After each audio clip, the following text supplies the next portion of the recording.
Hello बच्चों, let's see this question. If A is square matrix हमें दे रखी है ऑर्डर 3 की, और डिटरमिनेंट ए की हमें वैल्यू दे रखी है 5। Find the value of 3 A. Determinant 3 ए की हमें वैल्यू निकालनी है। तो बच्चों चलते हैं इसके सॉल्यूशन। बच्चों मैं इसका सॉल्यूशन समझने के लिए मैं समझता हूँ की कंसेप्ट।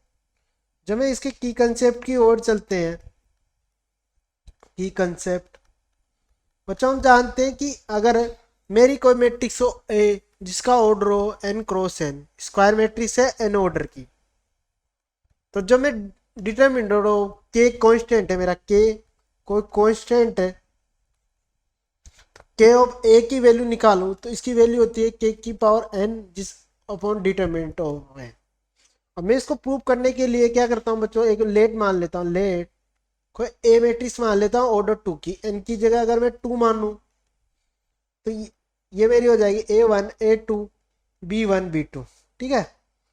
जब मैं इसको के टाइप्स ए लिखूं तो ये मेरा हो जाएगा ए K1 के A2 के B1 के B2। ठीक है।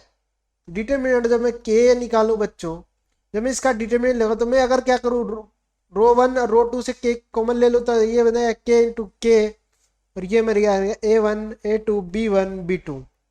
ये मेरा बन गया के स्क्वायर, और ये इसकी वैल्यू क्या है, डिटरमिनेंट ऑफ ए। तो मैंने A2 के लिए प्रूव कर दिया। अब अपने क्वेश्चन में चलते हैं। क्वेश्चन में मुझे क्या दे रखा है कि डिटरमिनेंट ए है ना, उसकी वैल्यू दे रखी है मुझे 5। तो हमें डिटरमिनेंट ऑफ के अपॉन ए की वैल्यू हमें फाइंड करनी है, और ऑर्डर मेरा क्या है यहाँ 3। तो मैं इसको सोल्व करता हूँ बच्चों, तो ये मेरा क्या बन जाएगा, 3 ऑफ ए को मैं क्या लिख सकता हूँ बाई उससे 3, एन की वैल्यू 3, तो 3 डिटरमिनेंट ऑफ ए। इसकी वैल्यू क्या हो जाती है बच्चों, 3 की पावर 3।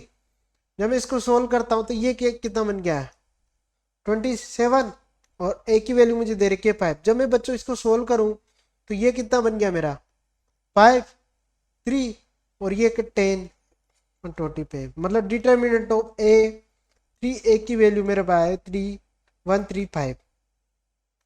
तो बच्चों ये हमारे इस क्वेश्चन का आंसर हो गया। तो मैं अगर इसकी वैल्यू मेरे पास आ गई 135। ठीक है। I hope you understood very well. Best of